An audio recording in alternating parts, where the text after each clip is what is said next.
We're live again. People, Deluded, I'm back again. Good afternoon. I hope you're all doing well and safe. I hope you're all in good spirits, whatever you're doing, whether you're working from home, whether you're on the school run, whether you're actually physically at work. I know a lot of you are, in today's current age and time, a lot of our day-to-day lives have been shaken up. But one consistency I'd like to imagine has still been my videos and whatnot. And yeah, I did a stream earlier. I've got a window in my day to do another stream, so why not? Pardon me, we've got a couple things to get through. I'm going to try to speak about Joe Gomez in a second, Jurgen Klopp, some thoughts on the FA in relation to obviously what's happened with Greg Clark, Paul Pogba, who didn't have the best of games yesterday. Can't even read my own handwriting for one of those people, Tony Kroos, and so on and so forth. Countries and Corona and Tarkowski and even Sven-Göran Eriksson, apparently he's trying to get back into management, people. So let's crack on with what we're doing. As I said, I hope you're well and safe. Make sure you smash the like button. Subi, you're always in the live streams and whatnot. You're going to become a moderator at this rate. You're moving up in this world, man. You're showing consistency that I wish my Arsenal Football Club would show. But moving forward now, Joe Gomez, if you're a Liverpool fan, you can't buy it. You just can't buy some luck in terms of your back five at the moment. Robertson, I'm even touching wood for you. Hopefully Robertson stays fit. It's a rotten time. For me personally, if Liverpool retain the league title, regardless of what happens with other teams, it will be more impressive than last season. Of course, winning it for the first time in 30 years will be the one spoken about, and I think take nothing away from their season. But Liverpool's back 4 or 5, including Alisson, are dropping like flies. Like Matip and Alisson have had some injuries. By God's grace, they've returned, obviously. Trent Alexander-Arnold, I believe, in their last game against City, picked up a hamstring knock. Sadly, in the international break, Gomez has hurt his knee. And again, we'll all wait. I'll read the report in a sec, but we're all waiting to see the extent of that injury because obviously, apparently from what Southgate said, he wasn't really challenged. He was in a spot by himself. And when it's an injury like that, obviously when it's a 50-50, you're always scared. But when a player goes down and a player's hurt and there's no one next to him or he hasn't been challenged, for me personally, and I believe a lot of you, you're always fearing the worst because, again, I'm no doctor, but you're thinking ligaments or you're just thinking significant damage. And that's why I'll be more impressed if Klopp retains this title. Obviously, in January, they're going to have to sign someone. They've been linked with Ozjan Kabak. Fabinho's injured as well, but apparently he's soon back. But they're going to have to buy someone. I always say individuals and your strikers win you games, and your back four, your how you defend more or less wins you the league. And Liverpool's back four and the consistency they had with the back five, including Alisson, they were fit and available and obviously were playing well, and that's been disrupted. Obviously, that's obviously going to present potential opportunities to younger players, but it's a headache for Klopp, and I feel sorry for Klopp just like any other Premier League manager. I feel this. I'm not going to sit here and whine about the schedule and things like that, but I don't think there's any real time for recovery. I do think players are being used as guinea pigs, and is it any real coincidence? Not just Liverpool, but people are dropping like flies. Every club's getting some injuries. Some men are coming back getting knocks. It's a byproduct. There's been no preseason. There is really no break. I know we can point to there was a blacked out window where no football was played in England. You could say that was the break. But is there anything like I was reading a report on The Athletic, and I should have actually copied and pasted it and tried to make sense of it for you guys. But they were even talking about down to the amount of hours sleep footballers get when you factor in, traveling and whatnot. The recovery times are poor, and again, they all signed up to the TV fixture list, but again, it's just between the TV fixture list, between UEFA and FIFA just creating wild sort of friendlies and whatnot. It's a shame, man. And if you're Liverpool, you're kind of scared and whatnot, man. So we'll have to see. But in relation to Joe Gomez, people, let me scroll up real quick. Got a lot of things to speak about. We're almost there, people. I apologize. It's right at the top. Here we go. The official Liverpool statement itself said, Liverpool Football Club can confirm Joe Gomez has today undergone successful surgery to repair a tendon in his left knee. The centre-half sustained the injury during a training session with the England national team on Wednesday. The issue was isolated to Gomez's tendon with no damage to any other associated knee ligaments. The operation to correct the damage, which took place in London on Thursday morning, was a success, and the 23-year-old will make a full recovery. Gomez will begin a rehabilitation program with the Reds medical team immediately, with club staff carefully monitoring his progress. No timescale is being placed upon his return, though the issue is likely to rule him out for a significant part of the remainder of the 2020-21 season. And that sucks, you know, regardless, whatever you feel about him, and if you're not a necessarily Liverpool fan, it sucks, because first and foremost, that's our man's health. He's a 23-year-old. I assume away from the football field, he's very active. He's got a girlfriend. I'm sure he's got nieces and nephews, maybe even children of his own. So he's not able to do that sort of stuff. You know, he's a professional footballer. Before you talk about that, you know, it's a lot of things he can't do. You know, walking up the stairs is going to be an issue for him. And it must suck, because again, this season at the start of it, similar to Van Dijk, he must have been looking forward to it, you know, playing a main part of trying to retain the league and trying to win another league title. Obviously, if you play well, there's the Euros in everybody's mind. And, you know, they haven't ruled out him playing some part to the season ending, but they've said he'll miss a significant part. So you'd imagine if he is going to go to the Euros, in an ideal world, he isn't going to be tip-top condition and as fit as he could be. And generally, you wonder, with the amount of injuries and the amount of things happening, what is the overall quality going to be like at the Euros? Like, don't get it twisted. I still think it's going to be turned up, but almost, is there a player right now? And of course, they'll, you know, Bayern Munich look it, but is there really a player or a team or anyone not suffering injuries, not looking 100%? Like, nobody's really looking, generally speaking, in the footballing world, not everybody's really looking fit. There's a bunch of injuries. And if this persists, especially with how the season is and obviously the impact of COVID, what is the overall standards going to look like in the Euros? Like, is it going to be top quality games? I believe it is, but it's going to be a tough one. It's a tough one for Liverpool, and it's a further headache for them. But, you know, it is what it is in that regards. And where's my manners? Thank you very much. If you're just coming in, make sure you're smashing the like button. Perfect timing, Shord says.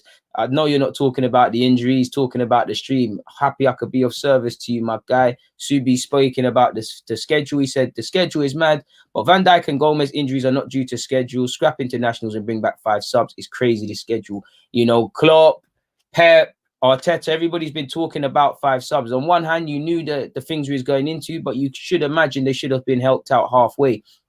It's just unlucky, and it's a real test for Klopp in that, not that he hasn't passed tests before, not that he hasn't got credentials, but we saw, you know, there's other reasons as to why City season didn't happen the way it should have happened last season. You know, they were blown out of the water by 20 points. That's not just down to a single injury. That's down to dropping stupid points collectively, consistently, you know. But we saw the impact potentially of Laporte's injury. Forgive me if I'm wrong, people, but I swear Fernandinho even suffered an injury, or somebody else at City. So what is it going to be for Liverpool now? Opportunities. You know, there's opportunities for people to step up. I don't know Liverpool's team too tough, but they've got that Dutch centre-half Van den Berg. You know, Reece Williams has been about. They got that Nat Phillips. You know, apparently Fabinho's back after the international break. So that's a centre-half option. Obviously, you're praying Matip and the rest of them stay fully fit. So we'll have to see what happens. As you said, you know, if that is true, then that's a massive help. You know, that's a massive help.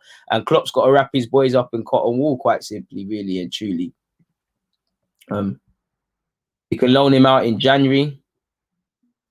Who do you think should be Barcelona coach this season? Next season? It's difficult because, you know, I have to see what's happening with Ronald Koeman, really. But you'd have to imagine Xavi's on the agenda, and I know Pep Guardiola has said he doesn't want to return to Barcelona, but surely they've got to try. I was busy, my guy, as I was last week. I'm back next week, though, man. I've been dealing with something in my personal life within those time frames, so it's not been possible. But big up Rads and Matisse, anyways. Matisse, apologies, same way, man. You know, I hope it was a good stream. I was there for a bit and I had to turn it off where I was. But it is what it is in that regards. Now, if we move away and put our serious cap on for a second, people, as you lot know, Greg Clark, after his idiotic comments, resigned in the last few days due to, you know, talking about racism and then referring to people as coloured people. Fantastic, isn't it, people?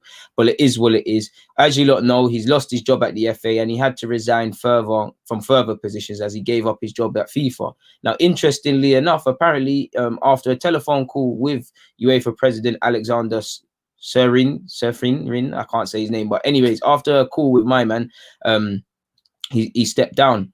And interestingly enough, through reading the article, people, he actually, initially the UEFA president wanted him to stay on until March when they have elections, but he remained to stay. And it is what it is in that regards. And as you know, for those who don't know, UEFA will meet on December the 3rd ahead of a FIFA council meeting on the 4th of December to decide whether to appoint a temporary replacement onto the FIFA council in his position. Any appointment would be expected to be from one of the 4 British associations. Just give it to Alex Ferguson, even though it's not making sense. We've been over that whole racism thing and whatnot, but in terms of his position at the FA, they're trying to replace that by March 2021. And I think there's some interesting comments. I mean, there is an opportunity for FA, apologies, not FIFA, to make a statement and really pick a diverse individual, but at the same time, I don't want a tick box exercise. Don't just pick someone because they're black or because they're BAME or whatever, or female, just for the sake of it. Pick them because they're good. You know, first and foremost, they're a good candidate, and then obviously if it changes and that's all a bonus, and it helps with what you've been reaffirmed as a commitment. Personally, I think diversity within the FA is a myth. The shareholders do not reflect the diverse society that football is. And also on top of that, these lot talk about, we all know football is one of those games where it's you employ your friends, or a friend of a friend, or a friend of a friend of a friend. Somewhere there's a good recommendation. You know, are these guys necessarily, when they call up their phone books or go through their phone books, do they necessarily have friends that don't reflect their own, that weren't part of that certain class of society than their own? You know, I strongly doubt they're going to find a talented brother from Halsden or something that's able to take that position with equivalent experience. It's not going to work, is it? You know, it's not going to work. So as much as they can talk about buzzwords and reaffirm commitments and the rest of it, it's a bit of a myth. But for what it's worth, Mark Bullingham, as you lot know, the chief executive, his words have said, with other board directors and we are finalizing the process for recruiting a new independent chair of the FA. Our aim is to have one in place by the end of the first quarter. Our process will be open and conform to the diversity code, which is another code and initiative that's been released by the FA aimed at increasing diversity. More buzzwords, less actual action for me, but it's apparently with the aim of ensuring that we are able to select the best candidate from a diverse talent pool. You know, friend of a friends get these positions. Do you have these immediate friends? Do you play golf with these friends? These people, you don't, it's who you play golf with. It's who your sons went and played school with. You know, it's all of these sort of things. This is how people get employed typically in a lot of these roles. And sadly, the best candidate might not reflect this or might not be from there, but we'll have to see. Seeing is believing. We'll see in March, I guess, people. We'll have to see. He said as well, Greg Clark stepped down from the role as FA chairman yesterday, acknowledging that some of his words in the select committee were wrong and unacceptable and offensive. We reflect his decision and are clear that his words simply do not reflect the views of the FA, our people, and the organisation we are today. More distancing yourself from a man that represented you for a while. You know, it's not probably the first time he's used outdated language like that, to come out and have the confidence to say that in public. What has been said, people. But for what it's worth, you know, they're going to save face and distance themselves. But they've said the FA was on a journey to improve diversity both within the organisation and wider game. Our published In Pursuit of Progress plan has helped us to create a far more inclusive and diverse organisation.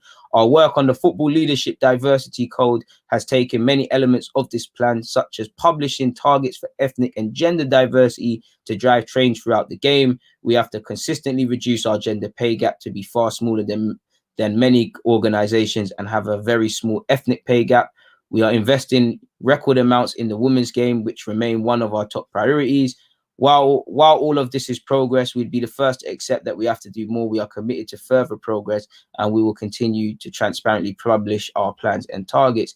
Let's see what you're on, people. As Tyrone Mings has offered his own thoughts on it, people, he said, we're not necessarily asking for the next chairman or chief to be black. What we're asking for is equal opportunities for both black and white people. Absolutely, the goal is to have more representation at managerial and coaching levels. I think that's what we're trying to create with the code, and I think that's what will give us real lasting change. There's no place in someone there, them failing and then saying, oh, we tried. It's about how can we improve the process. And I do think when you compare like black managers, for example, they always live or die by the success or failings of one. You know, with all due respect to Glenn Roeder, the whole white managerial database isn't judged on his failings. So if Chris Hughton, Darren Moore, Sol Campbell, if any of these guys don't necessarily do well, you say, oh, look, that's why they don't get chances.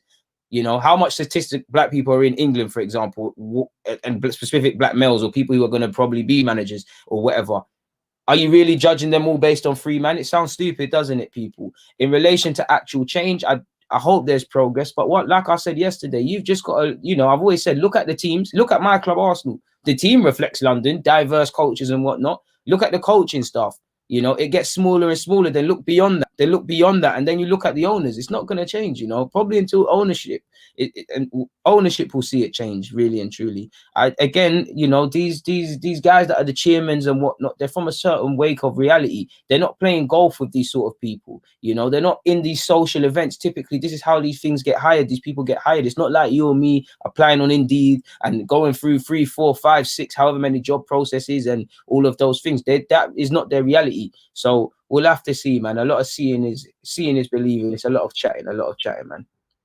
Like you said, wise words from Mings. Wise words, man.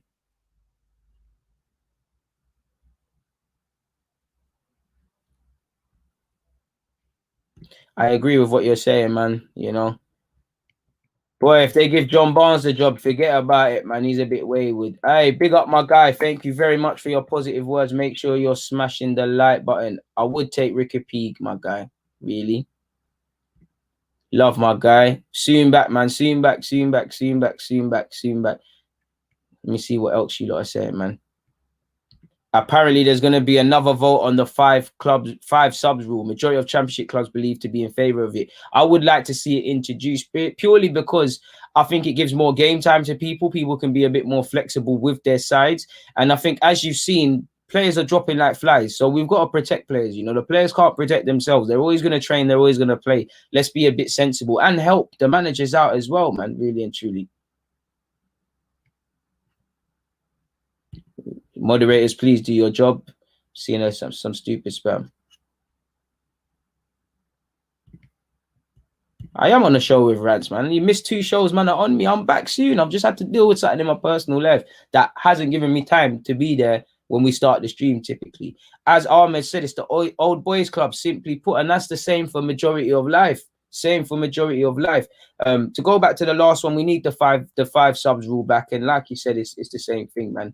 I don't know who came up with the BAME thing as well. It's ridiculous, but it is what it is. Big up Chuck, man's still on the UNM rating. I've spoken about him in one of my last videos where I spoke about the our top 5 newly recruits. So a bit of a shameless plug, but go and check it out there. But in short, like what he is, I think he's a bit different to the other strikers. Bit of a hold-up player, man. Can link up play relatively well. Still waiting on his personality to come out, but that will come naturally. He's just joined the club, and apologies, people.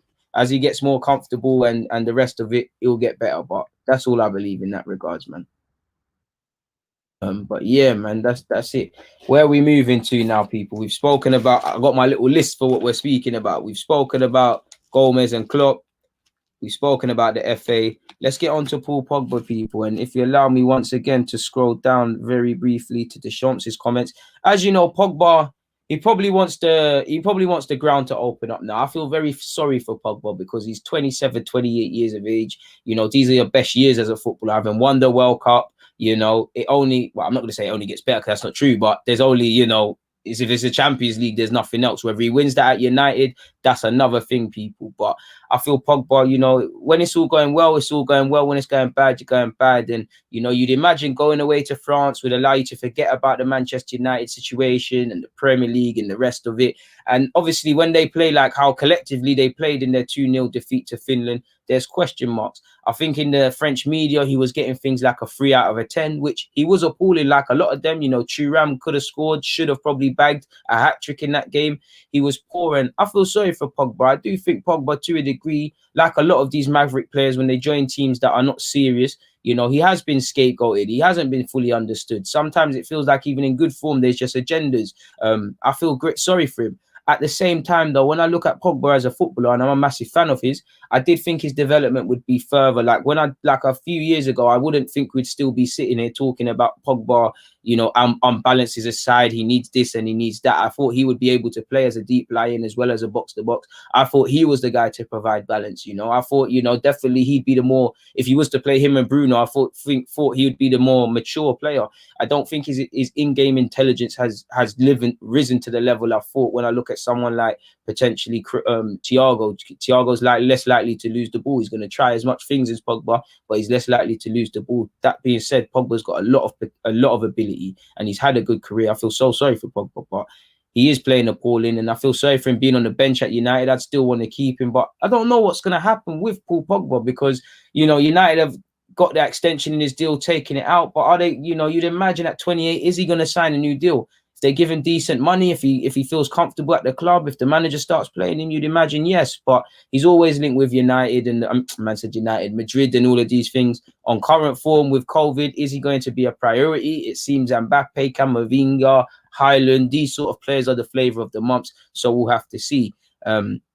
Prior to Paul Pogba obviously playing against France, playing for France against Fulham. Man said France against Fulham. I'm all over the place. France against Finland. I don't know if you can see, but I've got my Fulham notes, a player at Fulham.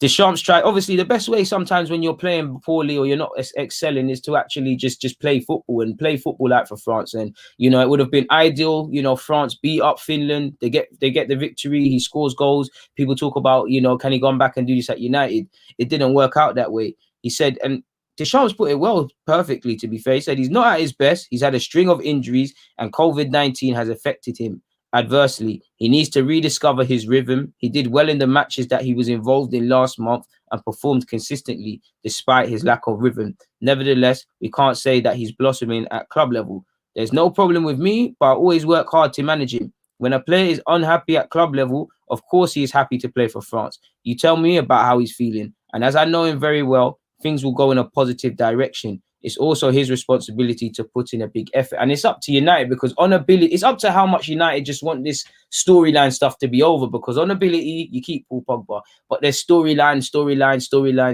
And you've seen Jamie Carragher laying into Paul Pogba, mentioning the fact that he's had many managers. There's all been the talk of imbalance in the side and the rest of it. So we'll have to see. I think if United could command a respectable figure, I think they would consider it. But at the end of the day, you look at the brand of Manchester United. Paul Pogba's selling a lot of shirts and bringing a lot in. If he signs a new deal, if he's offered a new deal, I think it could be actually done, to be fair with you, because didn't it look close once upon a time? That's the thing. It keeps shifting. 1 minute it looks inevitable that Pogba's going, then it looks like he's staying. So we'll have to see. And I really hate the media, how the media carry on sometimes as well, because like this guy has said, how they're treating Mason Greenwood is appalling, people. Mason Greenwood is being eaten alive. He made a mistake, and you have to take the fire that comes with what he did with Foden. But, he's not being seen as a teenager that's just made a stupid mistake, got the slap on his wrist and carries on. For me, if the biggest advice I would tell Mason Greenwood is that, let this be a reminder that they don't really love you. The only one that loves you is your mother. You see, the same rope you climbed up on, the same rope they hung you with. These same people that were writing these stories about him and saying he's, late to training and application and stuff, they were the same ones that were probably writing reports saying, oh, Southgate, how's he not calling him up? Greenwood's this, Greenwood's that. There's no love out here, And as much as you're a teenager, remember you're a 19-year-old that's played for Manchester United and scored a lot of goals last season and played for England now. You're not an average teenager. These people don't love you. You can't afford to make mistakes. If you're going to make mistakes, make sure I don't know about this. That's what Greenwood needs to be on, sort of thing. Smash the like button, people.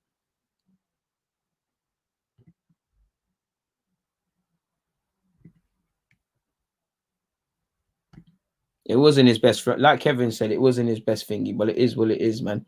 So in relation to Pogba, we've covered Pogba. Somebody said cover Tony Kroos. What is Tony Kroos alleged to have said? I know he spoke about how what did he say? He said how FIFA's using him like guinea pigs, using players like guinea pigs. I know he's very critical on celebrations and the rest of it. And Tony Kroos is entitled to feel as he wants. He's a World Cup winner. He's won Champions Leagues. He's done it all. But you'd imagine someone like that, he just comes across as grumpy. And I don't know for Kroos, because I think he condemned Sane and Mesut Ozil when speaking about touchy subjects. So I admire Kroos as a footballer, but definitely not what I see as a person. And it just seems grumpy. It seems irrelevant and stuff. And he needs to remember football is expressive. But, coming from where he comes from and things like that, Germany, it's all about efficiency. It's all about that sort of stuff. It's not necessarily like a Brazil or like, if you come, like if you're from, you know what I mean? It's not necessarily, football's not, I wouldn't say an expression like that, you'd say it borderline's almost robotic in Germany. You just have to be shirt tied up,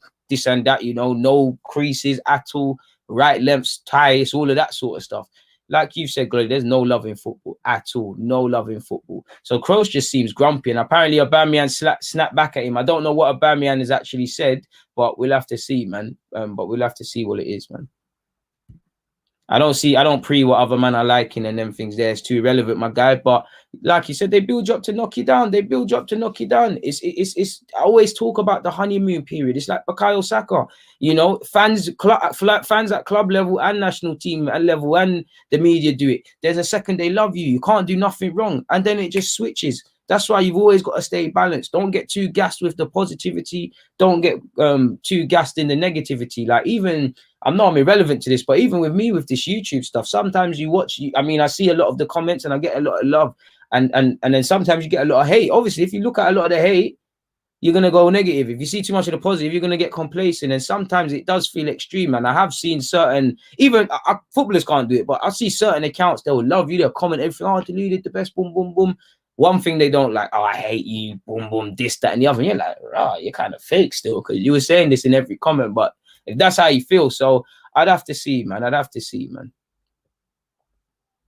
I'd not say let's not call Tony Kroos racist because we don't know that, but definitely with the Ozil thing and stuff like that, you are looking at him a bit sideways. Like you said, we're back in the cup. Make sure you hit the like button, people. Thank you very much to everyone locked in already. On the topic of Tony Kroos, I don't think Kroos gets the topic of it. He doesn't get expressions and stuff. Like you said, he's earned his stripes. Kroos has accomplished it all. You know, he's allowed his opinion. He can talk his stuff. But, you know, football's a form of expression and footballers are living for other people. Like, you know, I don't believe in dyeing your hair blue and, you know, all of these mad color boots. But if that's what a man likes to do, that's what a man likes to do. If he doesn't excel, then obviously it is what it is. It is what it is in that regards. But then you look at Jerome Boateng, you know, Jerome Boateng is someone, a perfect example, also German, also won World Cup, also won the Champions League. Obviously, Jerome Boateng is a son of immigrants and things like that. So he sees this as a form of expression. And those of you that are listening that understand what I'm on, you understand. That's why when you see Aubameyang, when you see, you know, Sterling, even Rashford, when he's buying his mum houses or they're wearing nice stuff, it's not because they're being bossy. It's a form of expression and things. And they, you know, especially with these sort of people, they'll look at someone like Boateng or like Aubameyang and they'll talk about attitude and commitment and say all they care about is clothes and these things and act like they got no substance, when 9 times out of 10 these men are the most humblest guys you'll come across, sort of thing. You know, Jerome Boateng has dyed his hair blonde and, you know, he cares a lot about jewelry and all of these sort of things. So at the end of the day, if you're winning stuff, you're winning stuff. Of course, there's some man I look at and I think you care more about the flashy thing than you do. It is what it is, man. Tony Kroos, like I said, he's allowed to talk his thing, but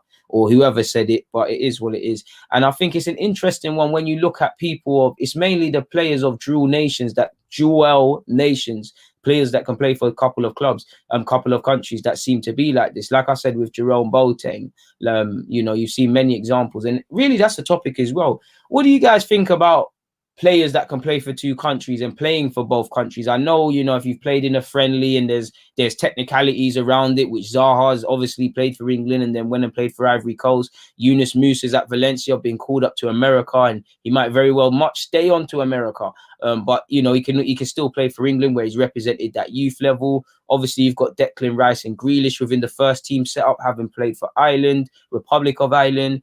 You've got Jamal Musiala, who's, you know, on the cusp of first team level at Bayern Munich, and he's played for both Germany and England at youth level. And they're not the first, they're not the last. I mean, isn't it even like Tomori? Tomori's played for Canada as well as England, and a lot of players have played for England and Ireland, or Wales and Ireland and things like that. And I think it's I think people, it's quite harsh when you question someone's commitment to both nations. You know, obviously you can look at it, you could say, you know, if things happened for Zaha as his career was projected before he obviously left United, found his feet again, and then carried on. Apologies, people. Yeah, Royce was wearing them things and he never said something as well. So it's something for him. It is what it is. But like I said, you know, you look at Declan Rice, you look at Grealish, you know, you look at Zaha before it happened for him at United. Before, obviously, you know, he went United, it didn't really happen. He stalled for a bit, went Palace, found his feet again. And there's been other people that have taken advantage of that. You know, there's a legit question to say, you know, if it was happening, like if Zaha, if he went to United and he did become that winger, would he have ever considered Ivory Coast? Because initially he was there for Ireland. I mean, he was there for Ivory Coast, not England. I mean, he was there for England, not Ivory Coast. You know, Jack Grealish, it's taken him a long time to truly be rated at international level, and just in general in the Premier League. Like, people have seen he's talented, but he's not developed. If it continued like this, would he have made the move to England? You know, Declan Rice, if England went on to you, would have made the move. Were you just playing? Was you genuinely? And I'm not saying they wasn't, because like I said, as someone that's got a couple of nations in me, I'll never question their pride. But were you genuinely proud to play for these countries and want to play for these countries, or were you seeing it as a secondary option because you weren't getting a look in England? Because the minute these chances became available, these things were changed, sort of thing. So it depends how you look at international football. It really depends how you look at international football, because on one hand, I think you should still be allowed to flirt between the two. Like, it's older than me, but it's way older before my time. But didn't Di Stefano, RIP, the Real Madrid guy, didn't he play for a couple of national teams, you know? And you look at Nigeria can take a couple of players as well. Like Iwobi, if Iwobi got that England call up sooner, would he have played for Nigeria? I personally think he would, but you get where I'm going with it, people. You know, dual citizenship will work for American players. Could be, you know.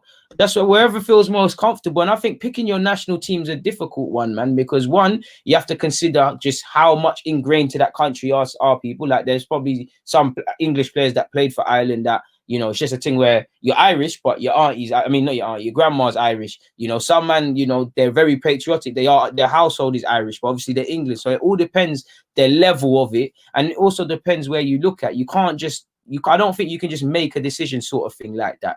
It's a difficult one, and it all depends. Like, if you was, not that I'm a footballer, but if you was to ask me in primary school, Jamaica or England or Barbados, or Barbados, Jamaica or England, I'd look at them all. You know, I was still, you know, I always wanted to play for Jamaica, funny enough, but I probably would have picked England. When you become a bit more mature, and I'm not gonna lie, when you learn a bit more about colonialism and all of these things, not that it should play a part, but football mirrors society, and definitely at international level. You then move towards, I don't really want to play for England, sort of thing, with all due respect. And it's a difficult one, because looking at it, you know, as much as I'm of Jamaican and Bajan heritage, I wasn't born there, I didn't grow up there. So to a degree, they don't see me as that. And obviously, as much as I'm born in England and it's my thing, no one can take that away from me. You know, we've all heard the go back to your country stuff. And I mean, hang on, I was born here, fella. Like, what's going on? So it's like you're in this mad purgatory. So it's a difficult subject. So when I look at someone like Zaha, who I might be of Caribbean descent, he's of African descent, but he's exactly the same scenario in that, it's a bit different. Obviously, I believe he was born in Ivory Coast, but he grew up significantly in England. And he, you know, despite not being born here, probably feels a bit both. And culturally, he's obviously Congolese. Man said Congolese because I'm looking at that from the Ivory Coast. It all depends. It's a touchy subject. Like Isaac has said, man, you know, don't be judgmental in shoes you ain't walked in, man.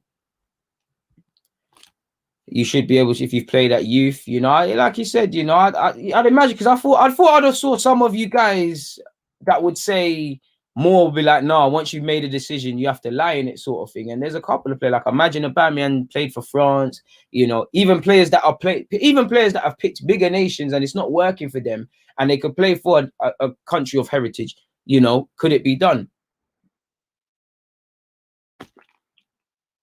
True that, you know, maybe if Aubameyang was different, he might have done up the France thing. Even Aubameyang, that must have been a touchy one to choose for. Obviously, Diego Costa done his thing. Calvin Phillips would love to see that. Why not, man? You know, it all depends how you see yourself, man. It all depends. And you could also say football is a sign of colonialism as well, because you look at the French team, where would they be? You know, if they didn't pick people that were of African descent and the French part of the Caribbean and things like that. It is what it is. It's a touchy subject depending on how you look at it, people. Really touchy subject. Moving away from that, though, people, and sadly, Corona's still wreaking havoc. You know, the England friendly is still going ahead. You're right, Laporte can play for Spain. So again, a difficult decision for him as well. But quickly on in terms of COVID, people, Callum Robertson, who could have been playing for Ireland today and actually switched from England to Ireland, ironically, was speaking about that. Sadly, has tested positive for Corona. On a rather scary one, a player that was formerly linked with Arsenal, Croatia's centre-half and captain, Vida, found out at half-time of his country's 3-3 draw with Turkey that he tested positive for COVID-19. So you see how scary that actually is, people. That is very scary. And like I said, man, I hope we we find a resolution to this corona thing. I hope he makes a full recovery and things like that. People, we're almost at 100 people. Make sure you hit the like button. Make sure you do the rest of that. Fell asleep in my exam. No, we don't commend falling asleep in exams, my guy, man. You got to pass that, my GG. You said, what do you think of all the players going to play for America? If it wasn't a golden generation, would they go play there? And maybe sometimes you get gassed off other man, but I'm keen to see what America's on, because you've got De La Fuente at Barcelona. You've got, let me wait, 34th minute. Yeah, as I said, you've got De La Fuente of Barcelona. You've got Gio Reyna, who could have played for England as much as this. Yunus Musa is eligible and is going to play for them. Actually, if they want, they could go and get Balogun as well. You know, they've got a bunch of it. There's a bunch of American Josh Sargent, Pulisic, obviously the flag bearer. There's a bunch of American players dotted around the leagues, and there's a lot emerging, especially in the Portuguese and German leagues. They've got a bunch of talent, and I'm not going to go as fast as say they can win the World Cup and do all of these sort of. There's Timothy Weah as well. Not going to say they're going to win the World Cup and all of these sort of things, but definitely a real team that American fans can really get behind and things like that. So we'll have to see what happens in that regards. Aslan has said, "Where's the DG/Turkish link-up streams gone?" Aye, man, Turkish has to reply on WhatsApp, man. Like, I've been trying, but I can't force it, brother. If you want that, you have to get on to him still. I've been waiting, but big up Turkish, but I can't put a gun to Donny's head. You even got, you could even play for Nigeria, and Balogun's a difficult one. I don't know how far to extent the American roots go with him, but you can imagine he's a proud Nigerian. His household is very much Nigerian. Obviously, he's born in England, and he's, I don't think in fact, I don't even know, but he's grown up in England, and he's played for England at youth level. So we'll have to see, man. Come on, my guy. Ruby, get onto them 36 snakes in the thing. Hit the like button. It's not going to cost anyone a penny. Even him when it comes to America. Chris Richards. Like I said, there's a bunch of them in the German league. McKennie as well. I think he's at Juventus. There's a bunch of them dotted about, man. There's a bunch of them dotted about. So it's down to America to just pattern it, They are tying them down. The only one I think's a bit iffy is Musa, because as long as he's only played a friendly, there's the England one in the back of his head, really. We'll have to see. Man saw him at wireless and tried to tap him up. Let's hope you really did your job. Hopefully, my guy, even stuff like Ravel Morrison. I'm happy Ravel Morrison's playing for the Yardman team, but if it was banging for him, if he was the Ravel Morrison that we expected him to be, and Sir Alex Ferguson said, and that, would Jamaica fly through his mind? Who knows? It might. Probably plays for England. Is what it is in that regards. To be fair, anytime England stall, Lamperty should, man. And another thing that people don't speak about, and it's sad to say, but it's for the majority of not that there's not in first world countries, but a lot of the heritage nations and the heritage countries, they're not being run correctly. Let's just say, boom, I'm not going to say any country, I don't want to get in trouble, but I'm of heritage, whatever heritage you want. I'm of whatever heritage, right? I've said I'm not playing for England. I'm going to play for you lot. I'll play for you lot. You're messing around when it comes to booking hotels. You're not paying people the appearance fee. You're not getting coaches. You're not even, sometimes not even bringing water, adequate bottled water. So these are all the things that go with playing for heritage nations at points because of corruption, firmly crabs in a barrel mentality sort of thing. I'm not saying there's not corruption here, but you get it. So sometimes, as a dysphoria child or a player that's off dysphoria, you want to save yourself the headache. I'm not saying it is a bit of a cop-out, but that's the sheg people don't see. People always see, they turned their back, blah, blah, blah. Sometimes it's not patterned and it don't make no sense. So we'll have to see. See, he could play for Ghana, he could play for a bag of people. I think he's even grown up in Italy at a point, Musa, in his life. So I don't know how far that goes, but he could play for them. Ghana could have a wavy team. Bare African countries could have a wavy team. Bare African nations could be wavy. Bare dysphoria nations could be wavy, Imagine Algeria and Morocco and these sort of nations there, if they had their man. Bare teams would, but there's bare things, man. Even the JFA, I wouldn't, I've spoken to a certain ex-Jamaican international once upon a time. And at the time, I asked him, what can Jamaica do to pattern up and get a bit better? He said the person in charge needs to die. Swear to God, he said that. God strike me down if I'm lying, no cap, he said that. Touch wood, because you don't preach that. I'm not going to speak anymore, but that's pretty damning, isn't it, people? From a man saying that, there's no chance in it. Now, this was many years ago, really. Like say 5? Yeah, 5, maybe 4.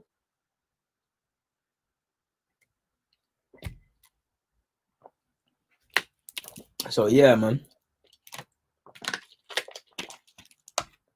I can't lie. That's one thing I like about Arsenal, man. That's one thing I like about Arsenal, man. We've got hella African youths at the team right now. Africa won the World Cup. Yeah, you're right, man. But it's an interesting subject, man. Even people like Tarkowski, like I don't know Tarkowski's heritage, but that name Tarkowski, is it a Polish one he could play for? Who else is it? There's Tarkowski, you know, Jay Rodriguez. I don't know, you know, the Rodriguez thing somewhere down the line. Is it Spain? Is it Colombia? So even that youth, what's that youth's name, people? I think he's English and Argentine. He plays for Brighton. So even him, there's a decision to be made, man. He's been doing well, but let's just let him settle at the academy level before we go with that. But if he continues, who knows, man? You could always do a thing. Can always do a thing, people. Can always do a thing. Have you all seen what Tarkowski has said, people? Let's speak about Tarkowski. And I like to see footballers talk about this because I would like to see footballers like NFL and NBA players when they can talk the realness. We all know the British media wouldn't have a bar of it. And, you know, that's one reason. That's one thing I think England's behind America in that, you know, footballers can't really come out and talk bossy and talk and show their personality and stuff like they do in basketball. And it's away from this. But you see, like music, you know, in America, you got Breakfast Club and these sort of things. You've got similar things in England, but England and specifically London, in fact, England in general was too small in it. Like, pardon me, certain comments get people beaten up and hurt and them things there in America. But England is too small, too many men in their feelings, too many hosts will get thumped up. It's a madness. But Tarkowski has said, and it's best I just read it. James Tarkowski has said Burnley's contract offer was nowhere near good enough to convince him to commit his future to the club. As you lot know, people, he's nearing the final 18 months of his contract at Turf Moor, and he's revealed he was not convinced by the offer of a new deal, but insisted he would not down tools despite being unlikely to stay at the club beyond the summer of 2022. Now, I'm sure they've had offers and rejected a couple for him in the past, but apparently he said, Burnley offered me a contract near the start of last season, which for me personally was nowhere near what I was going to sign. And I think the club understood, and they've come back again this year. And still, for me, it's not just right. Finances do matter, but at this particular stage, whatever path I take, I will get financially rewarded. So the financial side is not even in my thinking at the moment. It's more about my football. And, you know, one thing I would say is I like that. I'll take nothing away from Tarkowski. I'm happy he's talking about this, you know, because this is one thing. Footballers deserve their money. They deserve to think about finances, especially at a time he's at.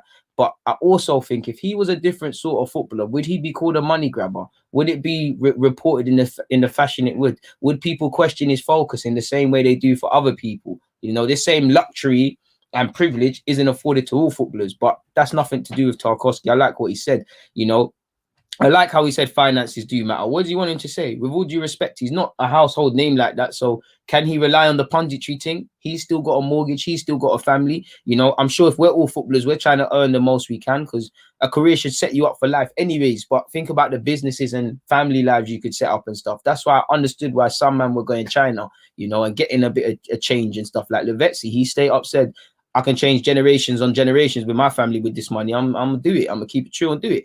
That's what he said. And you know, it's interesting because he will be rewarded financially. You know, he'll either get a signing on bonus and new wages at Burnley. You know, he could go and earn better wages elsewhere. You know, especially if he runs down this deal and becomes a free agent. You know, there's no transfer fee, so there can be a bit more flexible for the terms and whatnot.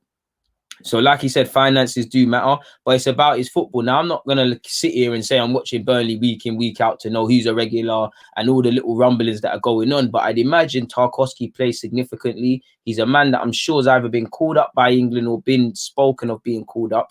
Forgive me if I'm wrong. And, you know, I'm sure he's held offers from other clubs. So maybe he wants to see what Burnley are trying to do because Burnley aren't in the best of form. Sean Dyche, if this was another manager, you know, people might be looking to clip him and whatnot. So who knows? He also went on to say, we've had 2 transfer windows now where the club have decided for whatever reason that whatever has been offered on the table hasn't been enough. And that's fine because I signed a contract for 4.5 years. So I won't whinge or not turn up. I just need to deal with it and get on with my football. But the longer my contract runs down, I feel I gain the control of my career more than Burnley having control of it, which is what I feel like I need right now.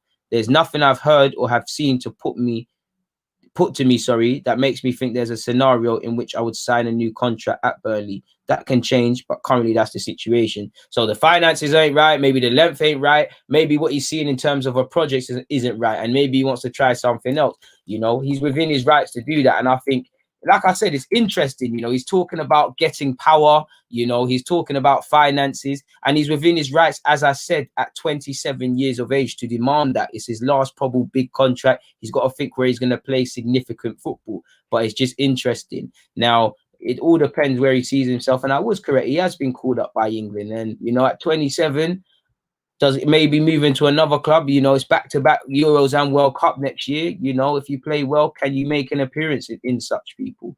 You know, we'll have to see. He's 27. He needs to think about his next move. If we look at Burnley league table, Burnley sit 19th, people, and maybe Sean. If I just type in Sean Dyche sacked, because nothing, like, I don't think he'll be sacked, but nothing is said. Nothing is said at all on him, people, because he needs to start winning. You know, he's been there 8 years, you know, and football's a fickle business, so we'll have to see. But I'd like to see more people, and I've been saying, I think with the transfer fees and whatnot, free transfers are going to become a thing. You know, there's a bunch of people that can become free agents. On paper, I believe Messi and Aguero actually can, and I think you're going to see that more. You know, I see clubs just letting players run down their deals where they can, especially the more reputable they are, and saying, all right, cool, you know, if you help us with our sporting objectives for the season, you've kind of done what you've needed to do. So we'll have to see what happens, man. Would I take Chris Wood? Nah, GG. Who's been oversharing in the thing? What's going on? Come on, people, keep hitting up the like buttons.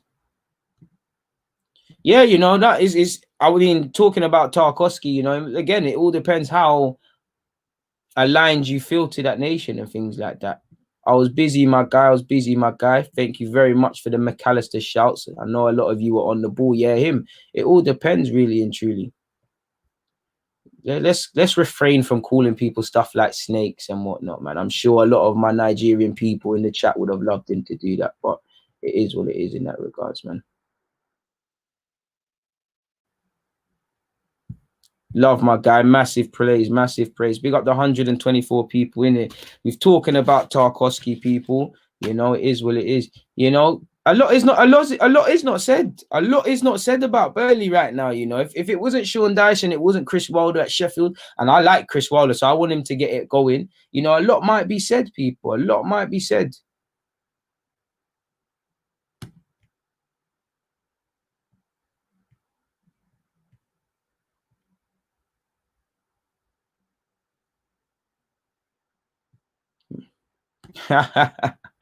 Aye, shout out to Daddy Ceballos. I saw him.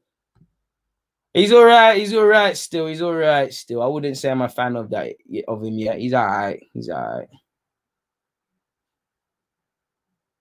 Bro, bare oversharing, innit? Bare oversharing from Tarkowski, but he's within that, you know. Burnley have to sell him or they have to make a decision. You know, it's in his best interest to run down his deal. He's still going to play, you know, he's either going to get a deal that he thinks is worth it. I don't know if Burnley, if he wants to see a project by Burnley, wants to see their plans, because, you know, Burnley seems to me their priority is just to stay in the league. You know, you get a couple other teams, like you can see Leeds right now is staying in the league, but they got bigger ambitions than that. You know, Wolves, for a couple of years, stay in the league, but they're trying to be in Europe. You know, not everyone can have these ambitions, but I like to see teams with ambition. You know, they got ambition. I don't like these teams that are just here for the sake of it. And Burnley is one of them. Clearly, I'm not the biggest fan of Burnley, but I'd love them to go down, man. You know, it's only right. I swear, a couple of teams try copying, but we'll have to see what happens in that regards, people. If we move quickly down to what I wanted to speak about as well, apparently Sven Eriksen's in the frame to get the Sheffield United job, people. There's a couple of names being thrown into that. Apparently Tony Pulis is the favourite, but we'll have to see. And there's been other names thrown in, but apparently Eriksen has thrown his hat into the ring to become the next manager of Sheffield United. Apparently The Athletic understands that Tony Pulis and his representatives are in advanced talks with the club, and the Welshman is more likely to replace Gary Monk at Hillsborough. Apparently he's shown interest. Apparently the 72-year-old is looking for one more challenge in English football. The Swede has been out of work since he stepped down as head coach of the Philippines in 2019, having won just 2 of 10 games in charge. He faces a fight to land the Wednesday job. The club are said to have been inundated with applications. So yeah, man, he's not going to get the job, but nonetheless, he wants to be back in the game, and not to be ageist, but clearly, 2 wins from 10 as Philippine boss in 2019. 72 years of age. Are you going to really reinvent yourself to the scale you need to? Have you really got the energy? It's probably best that people pass on that. Apparently, Maradona has checked into rehab. People, if I quickly go to this, apparently the BBC are saying Argentina legend Diego Maradona was discharged from hospital on Wednesday and taken to a recovery clinic to be treated for alcohol dependency. As you lot already know, he had a successful operation for a blood clot on his brain in November. However, alcohol withdrawal symptoms have kept him in hospital for longer. Apparently, his lawyer said the good thing is that Diego is together. Diego is solid. Apparently, he was admitted to the Epenza clinic in Buenos Aires last week with anemia and dehydration. Only a few close friends will be allowed to visit the 60-year-old at the rehab center. Diego has gone through maybe the most difficult moment of his life, and I think it was a miracle that he found this bleeding in his brain that could have cost him his life. So, we all sympathize with Maradona. We hope he eventually gets clean. As we know, he's had a tough time with alcohol dependency and also substance abuse. We'll have to see. I've quickly gone on goal.com, people, and apparently Song's joined the club in Djibouti, but apparently Allison believes he can play on towards his 40th birthday, but intends to be back in his homeland before hanging up his boots. Let's see what he's 28. Time is flying, boy. Still young for a goalie, but he said, I have the desire to return to Brazil, but when it will happen, only God knows. I always like how Brazilians and South Americans, they all want to go back at some point. Even Messi, who's left their time ago, he says, I want to play for New Old Boys. Torreira says, I want to play for Boca. Tevez made no secret, I wanted to return. Obviously, my man said this as well. And I really like how South Americans, they'll come Europe, do what they need to do, but they like to go out like that. But he said, I know that God has something for me. I want to follow God's plans for my life, but my heart desire is for when I return to Brazil. If God goes to answer it, it is a return to Inter, home, the club that I love. I have a lot of respect for all the clubs in Brazil. I might even want to play for some other club, but I don't know if I would be able to go back to Brazil and not go to Inter. So we'll see. He said, I never went into making many long-term plans. Logically, I had dreams, but always with my feet on the ground and very focused of what I had in hand and what I can do now in the present. I have plans for a long career in football, to play as much as I can at a high level. Now, if it will be up to 35, 40 or more than 40, I don't know. I have a lot of a road ahead. I hope to do my best while in the national team and in Europe. So, fair play. Who doesn't want to play as far as they can? Let me click on this article. Ex-Barcelona and Arsenal star Alex Song unveiled by Djiboutian club AS Arta Solar 7. Sounds like some Pro Evo club or some pro club on FIFA. 33-year-old signed a 2-year deal. He was previously in Switzerland. Forgive me if I'm wrong. He signed a 2-year deal, people. So let's see what he's on, people. Let's see what he's on. Let me see if there's any other significant details within this article. Apparently, this is the 8th club of his career, people. Mad.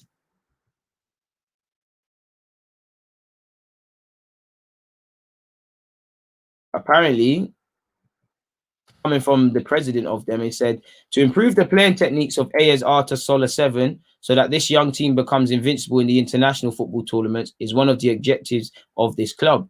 To achieve this, he's hired Alex Song, a footballer who's played at a very high level in major European clubs, to the heart of this team. In any case, Alex Song represents real value added for the Djiboutian club because with him, AS Arta Solar 7 has a bright future ahead of it. Apparently, he's been handed the number 7, people. And for what it's worth, they crashed out of one Continental Cup competition last year, 4-1 on aggregate. So we'll have to see, man. Big up Alex Song, though. As you lot know, he played for us from 2006 to 2012. We're obviously moving to Barcelona, where he got to win Liga. So we'll have to see what happens in that regards for him. Apparently, Lamperty, Goal.com's got some decent little articles right now, people. Apparently, Lamperty's explained his exit from Brighton, the 20-year-old, who I think should be really in line for the England contention, people. Let's see what he said. Surprised he didn't go Germany though, but he said, I'm an ambitious boy. I look at things and enjoy them in the moment, but the next day I'm looking to see what I need to improve on and what I can do to stay at that level. I'm always looking for a chance to play again, and that moment made me even more hungry. I've had a taste for it, and I wasn't going to let it go. I sat down with the coaches, family members, and agents and thought about what's the best for me. It was a really tough decision.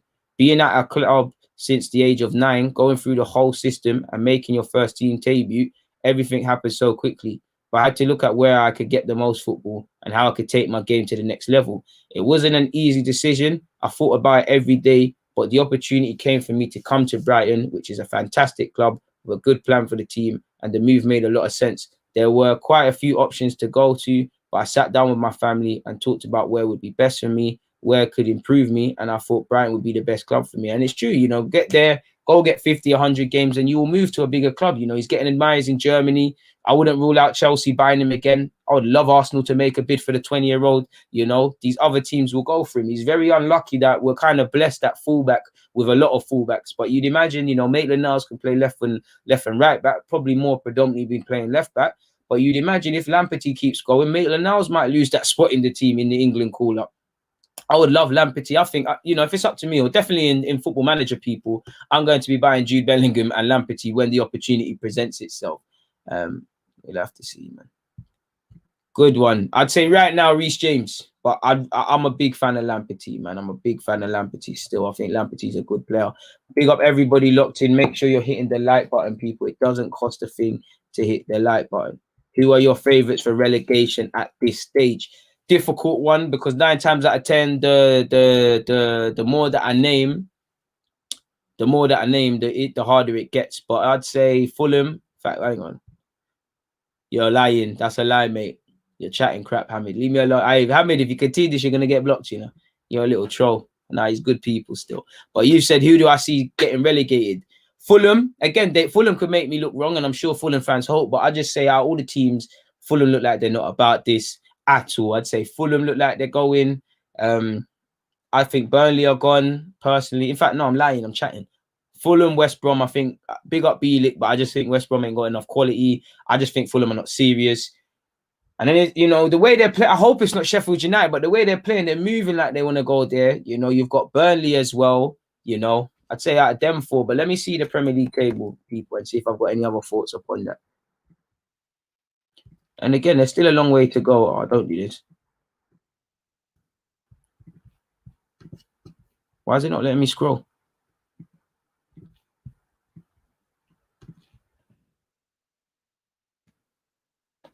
Let me check it on my phone, people. Apologies, man. I don't know what's going on, but Google's not letting me scroll down. So sometimes you just have to do it by phone. Premier League table. Relegation. Big up Leicester, Spurs, Liverpool, Southampton. What a top 4 that would be. Yeah, man. Burnley. To be fair, Fulham are out the relegation zone right now. Brighton are moving a bit shaky still. Hey, United, if you don't pattern, you might be there too still. Not that we're only 2 points clear of them with a game in hand, but it's what it is. I think, you know what? I would prefer Burnley to go down than Fulham. Sheffield, like I said, Sheffield could go on. The way Sheffield are playing, if it wasn't Chris Wilder, they'll be looking at that job. The way they're playing, you've got to say Sheffield. I'd say out of the bottom 4 right now. Ideally, I would like Sheffield to bust that case, and it would be Fulham, Burnley, and West Brom. Not that I got anything against Fulham. I just feel they're going to go down. I think West Brom are gone. I think Fulham are gone. And I think between Burnley and Sheffield, it's up to them. But the best thing for all of these people, we're in thingy, people. We're in November. We're going to see some teams look like they're beating the drop and go straight back down. And again, the way these lot are playing, you look at Sean Dyche and Chris Wilder, there might be a change. Even Scott Parker, I think he's one of them. He'll stay in his position even if they go down. But the dynamics of the game suggest, you know what, you might lose your place. Who do you see winning the Euros? Not a clue. But and I know Bayern Munich obviously have more than German, have other players that are not from Germany. But I just have to go on the Champions League winners and say Germany, really, because you'd have Goretzka in good form. Toni Kroos is still going to be about. Muller's found the purple patch again. There's some good play. I know Germany have been a bit iffy with their team selections and how they've actually been playing. But yeah, I think saying that, I completely forgot about France. You've got to throw France into there without a doubt, Look at Kingsley Coleman. He missed out on the World Cup. He's looked like he's going to the Euros. Maybe even Martial. You've got Thuram, and you've got the usual quality. So you have to see, man. There's some good teams in there, but probably between France and Germany, my dude. Boy, you can't trust them man there, man. Them man there said Gnabry can't play for West Brom. Them man there's credibility is gone.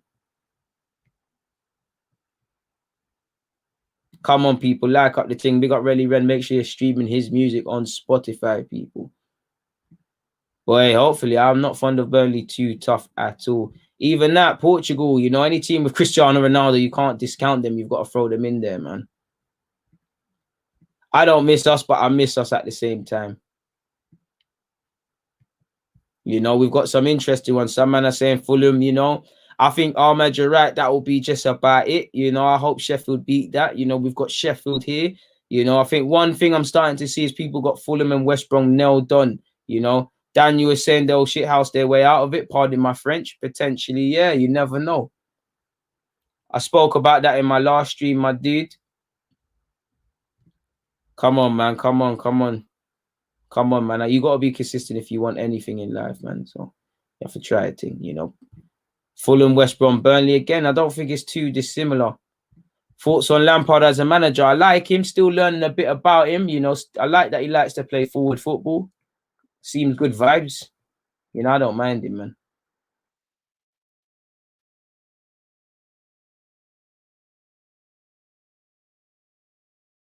What else we got? Some positive messages. We've been here for an hour. It's flown by.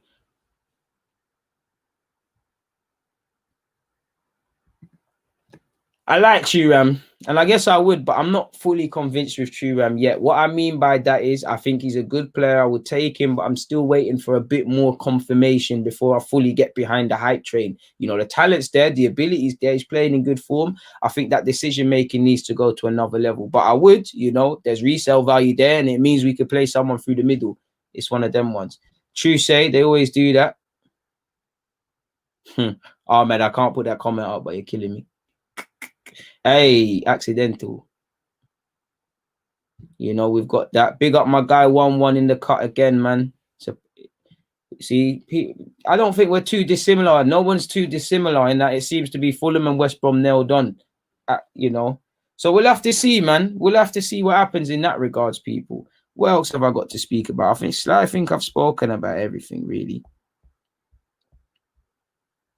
Should we speak about signings of the season quickly? If I had to pick, I tried to write this down real quick off the top of my head, and I tried to whittle it down. You know, I tried not to do the rugby thing of including bare different players because, you know, shout out to James. You know, James is there for sure. Shout out to Decore. I think they've all been good additions, but I tried to whittle it down off the top of my head to what I've seen these guys doing for their teams. Not that they're necessarily the best in the world and all of these sort of things. You know, whatever people got to say about Arsenal, I'm always going to mention an Arsenal player first. You know, I'd say Partey's been up there, but I haven't included him. I'd say Gabriel, evident, you know, in the Prem. You know, Partey's just joined and whatnot, but it's evident. In fact, he shout out Partey for the United game, but every game Gabriel's played, he is going to have a tough game, but he's left the field with some credibility. So I'm going to say him. I say Barkley on loan as well, because when now Barkley's been on loan at Aston Villa, he has played very well so far. Like I said, I didn't want to just make this all about one team, but if I had to pick for me out of all the Everton players, you know, don't get twisted. James Rodriguez is a quality player, you know, and it is him really. But I've been impressed. I've liked what I've seen from Alan. I think Fufano at Leicester's got to be there. Liverpool's Yotta's got to be there. I know Lamperty was signed last season, but this is his full season, so I'm just hailing him up. You know, I think Mendy at Chelsea's been all right. Defo upgrade on Kepa. I actually feel Werner's been cool. Ziyech as well, but I don't want to just be shouting all of them. Højbjerg for Spurs has been a good signing in my opinion. I think Diaz for City's been good as well. You know, I would include Van der Beek, but I don't even think he's playing. I think he's looked all right in the little minutes he's got. Who's been the signings of the season so far for you? Am I missing anyone else out? Like we've had Ziyech. You know, we've had players like that. You know, Gabriel got player of the month again, as expected. He'd be my player of the month, Saka second. You know, Dijonay is a solid left back, but was he bought in the summer? I don't think he was, my dude. So yeah, man. Is there any in terms of summer signings? I don't think I'm missing anyone else out. I tried to think of games of the season, like games that I've really been impressed with in the Premier League. I'd say Liverpool versus Leeds is up there. Obviously, the Liverpool versus Villa 7-2, West Ham versus Spurs 3-3, Arsenal for obviously winning for once at Old Trafford in the league. The Fulham game, was it Fulham versus West Ham and Lookman, just for Lookman doing that foolishness. Leeds versus Leicester's a standout for me as well, purely because my man was shook. Pep Guardiola was shook. Obviously, United losing 6-1's got to be up there because it's the shock factor. You know, there's been a couple of edgy games like that. You know, I don't think I'm missing any games out. You know, like you said, how can I forget Thiago? You know, completely forgot about Thiago. Thiago's got to get thrown in there, of course. You know, what do you make of Leon Goretzka? He can do everything. I don't know what he's eating, but he's gone wedge. And he's a terrific player, man. I wanted him when he was at his previous club, but that one there is gone. Yeah, you've also got the West Brom versus Chelsea. That was a bit of a mad one as well. You know, it's been a bit of a mad one in the Premier League. I think there's been a record. There must have been a record amount of penalties conceded. And there's just so many high-scoring games. And for me, that tells me everything. You don't know me. I've got an agenda about back in my day, the level of defending was better. Clearly, the level of defending has gone down significantly. And I think that's being reflected in the amount of goals and the mistakes and stuff. And obviously, we know about VAR moving mad. I think, you know, the mistakes, VAR and injuries are the themes I'm seeing. And full theme, you could say nobody looks 100% convincing. You know, some teams are smacking one team up there one week. Next week, they're getting smacked up and things like that. How can I forget Leicester versus City? That's an excellent shout. Excellent shout. That game there for the second half, really, and how they pammed them. Amazing, man. Yeah, you gotta say Villa versus Arsenal, boy, because Villa smacked us as well. You know, not for me, but you gotta throw that one in there, my guy. You know, big up Ollie Watkins as well. You know, taken to life in the Premier League very well. I said Fofana as well. You know, he's done well. James has done well. You know, you man are on me for not being on Rancy's show, and it's not. There's nothing. I've been busy these last 2 Thursdays, and it's not been able. But I'm back next week. Cool off, relax. I'll be back, man. Trust me, my guy. I'll be back, man. It does favor attackers greatly, man. But I just feel there's bare individual mistakes because players are just making mistakes anyways. And they're obviously being shagged by, like you said, the rules. And this VAR thing is doing man dirty. You know, I'm seeing goals ruled out when they're not looking offside. And then it's being ruled out in one game. And then the next game, the same incident is happening. But in this game, it can be done. Like, it's baffling, man. And listen, I can't call up a Spaniard as someone that lives in Spain right now, an Italian or a German or whatever right now to back up these claims. But from what I see, it seems like even in the El Clasico, you know, the way VAR was used was kind of perfect in that game. Not that I agree with VAR in general, but I think it was kind of perfect. I haven't really heard too much noise about VAR in Germany. I could be wrong. I haven't heard too much about it in France. It seems like there's an issue with us in England. Like, why are we doing it a different way? Why are we moaning more about it than elsewhere? So is there something to do with our practices? Who knows, man? Like you said, defending's gone to the bins, man. You know, as much as I think the game's evolved and stuff, when we're living in a world where we're not talking about defending, positioning, vocalness when we're talking about centre halves. We're talking about can they play with their feet? You know, we've gone a bit mad. We've gone a bit mad, you know, in that regards. Like, don't get it twisted. Even a striker, you know, some strikers are criticized for only scoring 20 league goals. Oh, he does that. What about his general play? What about his hold-up play? I agree with a lot of it. But I think as fans, sometimes we don't contextualize ourselves and calm down a bit. There's always, but he can't, but he doesn't. It's always like that. And we need to cool off a bit, man. Like, Messi and Ronaldo messed up the goal-scoring things. Because for me, you get 20 league goals, you're a certified striker. Now there's people looking at it a bit weird. Another game I forgot, Everton versus Liverpool. The first Merseyside derby in a hot second that was turned up. Who's been you lot's players of the season? Not necessarily like if there's PFA, but like who's been the players of the season? Because if I tried to randomly type some, and I'd say Jack Grealish for me. Harry Kane's been very good. Grealish, Vardy, Gabriel, Calvert-Lewin.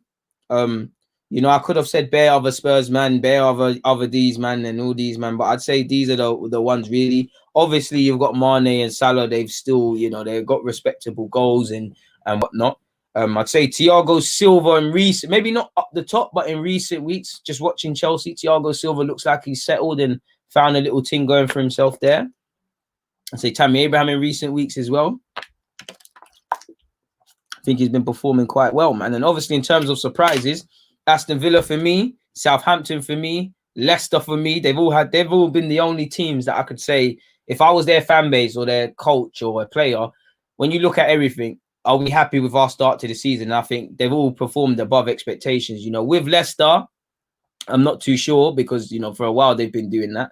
You know, Dyers has looked good. Son has looked good as well, but I didn't want it to become a thing where I'm going to, because I could list Højbjerg. I think he's been good. You know, Everton, I'd list a couple. I didn't want it to become a thing where I'm going to pick bare man. So if it had to be between Kane and Son, I was going with Kane. But equally, you know, Son's been mad. Grealish and Calvert-Lewin, they're up there. You know, Ziyech.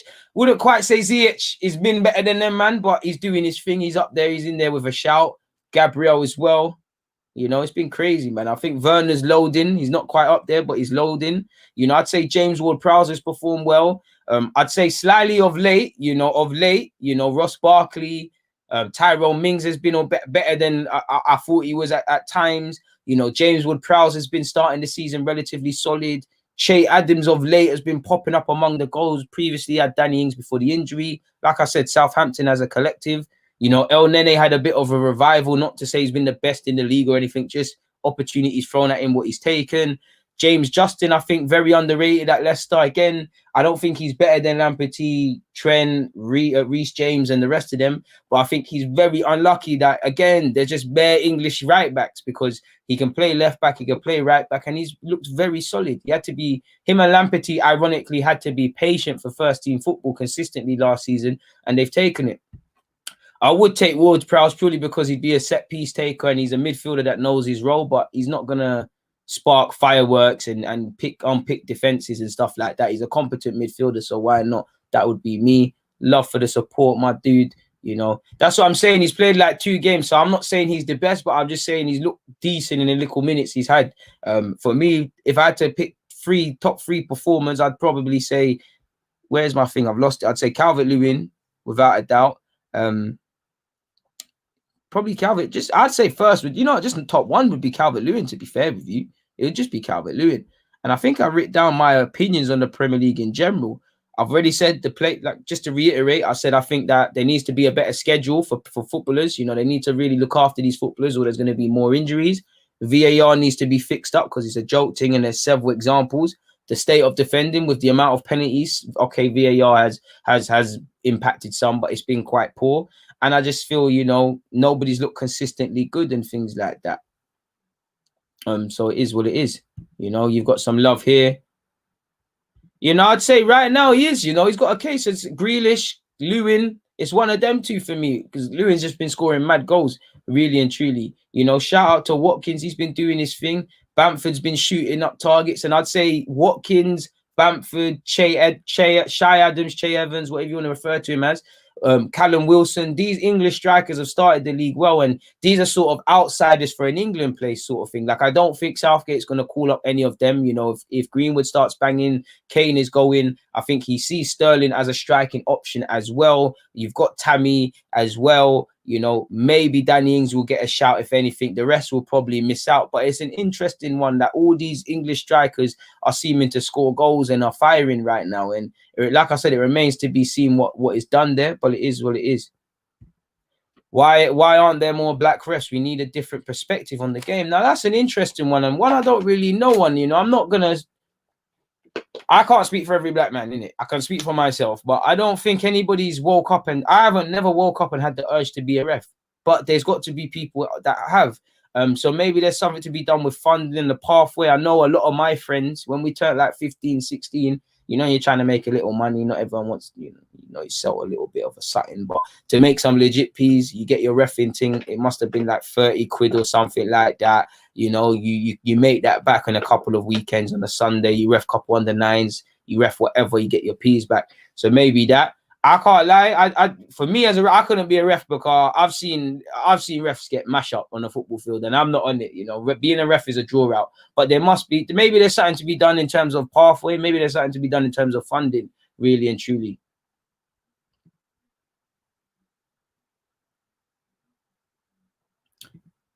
I don't care if the refs are orange either. You know, the state of reffing is poor, but I mean, let's stick to what was asked, and you know, that's what my man asked, isn't it? Oh, you see, for me, that yeah, man, they needs to revamp that. I don't know what they do, but revamp that whole thing because it just seems like they're not really being helped. We're looking at three people in the office and they're looking at it and reversing it and stuff. There needs to be something done. For me, it's the time. Like, don't get twisted. Take as long as it needs to get the right decision. But there's too much suspense. There's too much nonsense and things like that. That's the first thing I thought of when Spurs got done dirty, when Dyer got done dirty against Newcastle, if I remember correctly.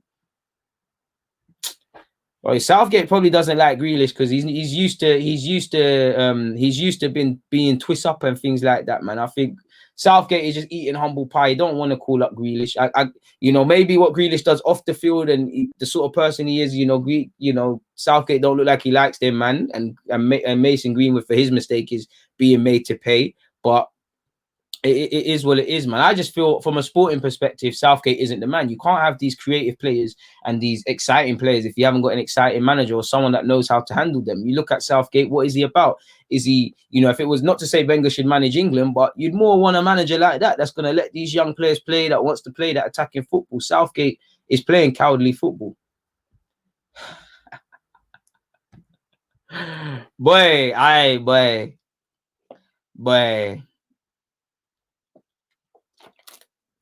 I'm not involved, man. I would like to think I respect all the refs and things like that, but who knows, man? Don't really know what your point is here. There isn't none anyways, man, and that's the problem in the game. Really, real shame, man, real shame. No, I'm not saying he should call him up. I'm saying it's interesting that all of these strikers are doing well, including Jamie Vardy. The Jamie Vardy one's an interesting one because if I put myself in Southgate's shoes, I can't lie. I don't think I call up Vardy, not for the ability. Vardy gives you something different. I know international football's different, but he's a goal scorer. He's in form. He's street smart. You got a lot of young players. He's very street smart. He's been around the block. But for me, and I can't question Southgate's commitment. I mean, Vardy's commitment level to the cause, but it's just a thing where, all right, cool. During the international qualifiers, you bust out. And now that we've got there, now you want to play, If you do your job, you do your job. But at the same time, allow it. It's a bit of a myth, innit? If only life was that simple, eh?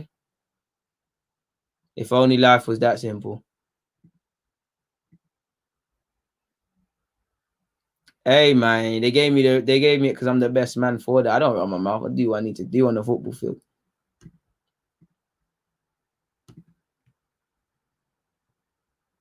Man said ham sandwich baller. Successful season is top 4 football, or just evidently looking like a better team tactically, technically, mentally than we were 12 months from whatever point you want to say.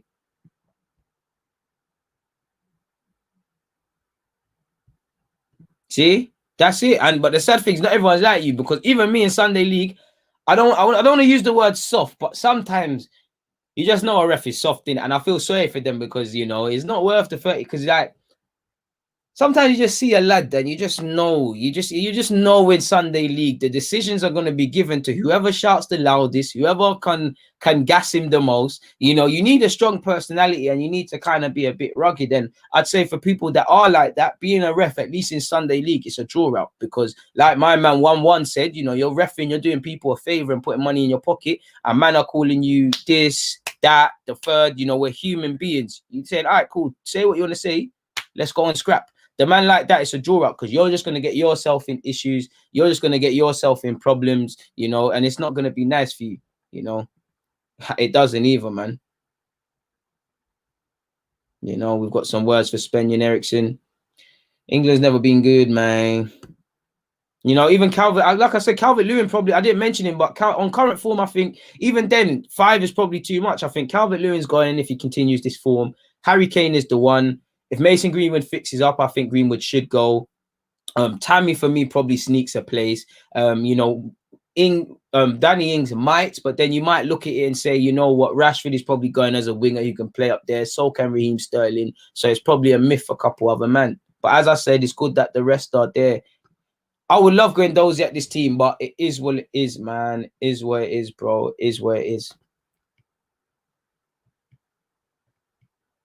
And to be fair, you know, like I just said about reffing, maybe the people that are slightly nicer and softer, for want of better words, maybe there's a way where you could get them on the professional circuit straight away to learn. Because you'd imagine, you know, if you're managing at academy, don't get twisted, I still see a madness. But if you're reffing in an academy or in a sort of more structured environment, you're still going to get verbal. You still need to, you know, be able to wind it in. It is what it is, but it's dramatically different from Sunday League, where man are paying to be here. Some man are trapping, some man work a 9 to 5. Everyone just here on a Sunday League team. You get beaten up, you get drawn out, you're playing with some greasy guys. At least their man there will have nothing to lose. Is what it is. I think Vardy retired. I think Vardy retired from international football to prolong his career, because I look at it, you know, he came into, you know, his stats, like I always say, his stats are even more incredible because he came into the game as a pro later. Like, he weren't playing pro football at Premier League football at 18, and he's still up there.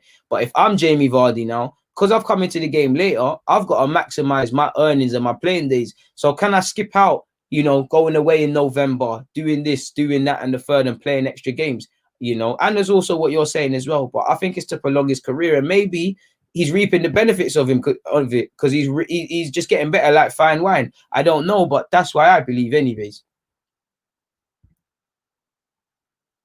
Dog in the car. You need something else than that. You don't need to be you don't need to be a madman. You just need to. That's what I'm saying. For people that don't disrespect people, but don't take disrespect, it's a draw out doing it in Sunday League car. Sometimes it's a calm match, but it's just a mazza, man.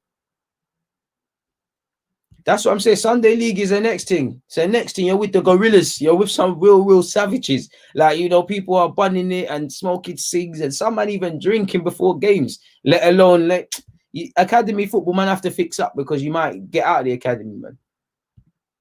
Mate, do you 2 penalties? This guy's on me, man. That's just a pussy old thing, you know. That's a pussy old thing. I've had a woman ref as well, yard woman. Everyone behaved themselves, but the way she conducted herself, she was on it.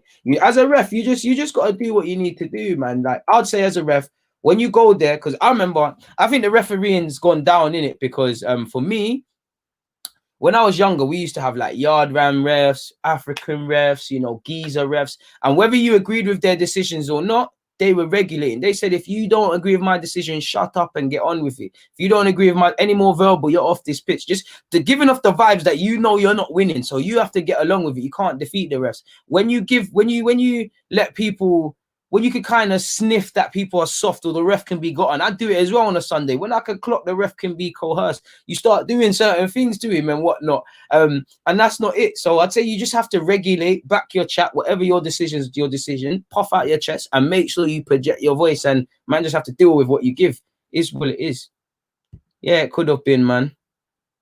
Bro, that guy there, this is a football thing. That guy there, wronging. You haven't watched AFC Edmonton, clearly. I wouldn't say it's a bad career choice, because that man there make peas, but it all depends, you know. I wouldn't want to be a ref in Sunday League, but Premier League, I still wouldn't want to be a ref, but I'm pretty sure they must get paid decent change and whatnot. Big up Dave Martin, man. Come on, man. Like he says, make sure you're hitting the like button. Make sure you subscribe to the thing, man. Big up yourself. We've been here for an hour and 22 minutes. I'm always here longer than I have to be. It depends. Yeah. Sometimes you have to threaten refs. All right, cool. After the game, say nothing. Like, because some refs try, boy. You know what it is? That's what I haven't spoken about. Them refs that I can tell just when nobody's, just ain't got no friends. Like, this is the highlight of man's life, to just come and be an absolute twat. Like, just the only place you're gonna get some authority. You know, they're the refs that I despise. When we going live again, I don't know, you know. This is off the cuff. I don't know, man. There ain't been much to speak about too tough. So I wouldn't say for a while, really. But we're live now, innit? So let's enjoy. And I know what the wickedest thing, I know what he means about that tucked in shirt thing. I know fully what he's getting at and what not, people. Couple more questions and we're getting out of here, people. Come on, man. What else you lot got for the guy? Nothing. You lot don't rate, man, at all, man. We type in Arsenal on Google. Is there any more talking points with Arsenal? I know we covered that earlier today. There must be, man. Please, you got a creative midfielder yet? Arsenal target Jerome Boateng. Yeah, right. That Wilshere saying he would never join Spurs. Don't think they're interested in you, big man. As much as I like you, Thomas Partey's labeled his idol as Michael Essien and says he wants to emulate him. Could see why you want to. You know, hopefully you can. Being a a Ghanaian, a proud Ghanaian, I could see why he wants to do that, man.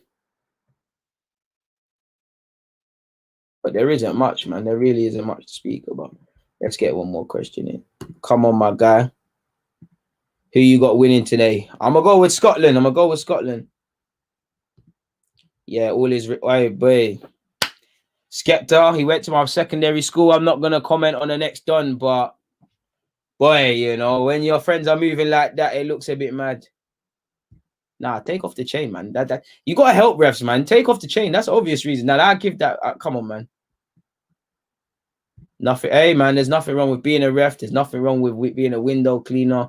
There's nothing wrong with earning a decent living. However you get it, you know, if as long as you're looking after your family, you're taking care of your business, you're paying your bills, looking after your youths, no one can tell you nothing's wrong with getting your P's, man. We gotta be a bit humble.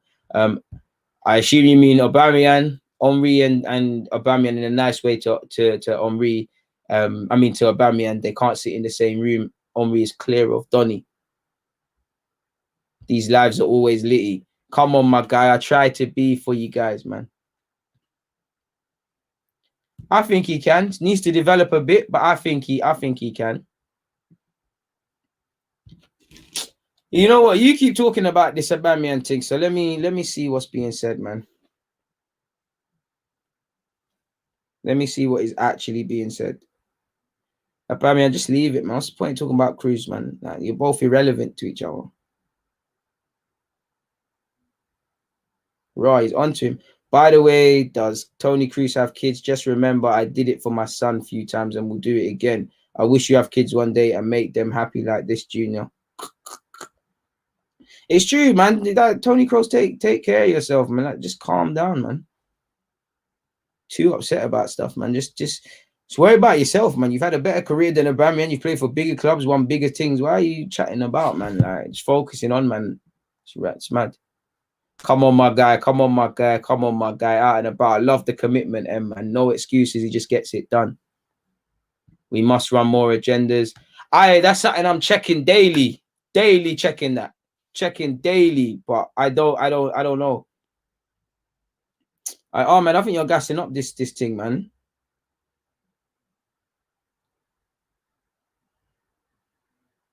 I want to answer, but first, Tony Kroos, I just want to be sure if it was really you. Is he typing back? Tony Kroos seems like the sort of guy to work for FIFA and be like Sepp Blatter and them man there, man. Well, final question. In the short term, I don't think he's going to change much against Leeds. I would like to see a bit more passing forward, offering a bit more in that regards. But I still think he's going to go there with a 3 at the back. It's an away game. Leeds really isn't the game to really change too much against. I do think you could go 4 at the back against Leeds. You know, it's not one of them things, but you do have to respect them and the threat they pose, like they've shown against Liverpool when they lost, or like they've shown against City when they've drawn. But I still think he'll go 3 at the back. I just hope the intention changes. I hope, you know, we try and get the ball quicker to our front men, and we set up scenarios where there's options for the man in possession. There's movement, there's chance creation. As a result, there's shots. Hopefully there's goals. That would be it for me, my guy. But we'll have to see, man. Big up Ahmed as well for loving my team, man. It means a lot. Why would I be? No one should be confident against Leeds. The way we're playing, the way Leeds have been moving. I know they lost 4-1 in their last game. No one should be confident. It can get long for us, people. But, you know, that game is for another time. We'll speak about that. But for now, this stream is done, people, man. You know, I'm going to be back. I don't know when, but you don't know me. Just pay attention. Please pay attention to the YouTube community tab where I pull it all there, people. Really and truly. I'm going to upload some videos later. It is what it is in that regards, man. But yeah, man, thank you to the 100-odd people that have been locked in. Thank you to everyone who's listened. Please make sure you're hitting the like button. If you're new, hit the subscription button. You know you're here to stay. People, take care, man. I'm out, man. I'm out.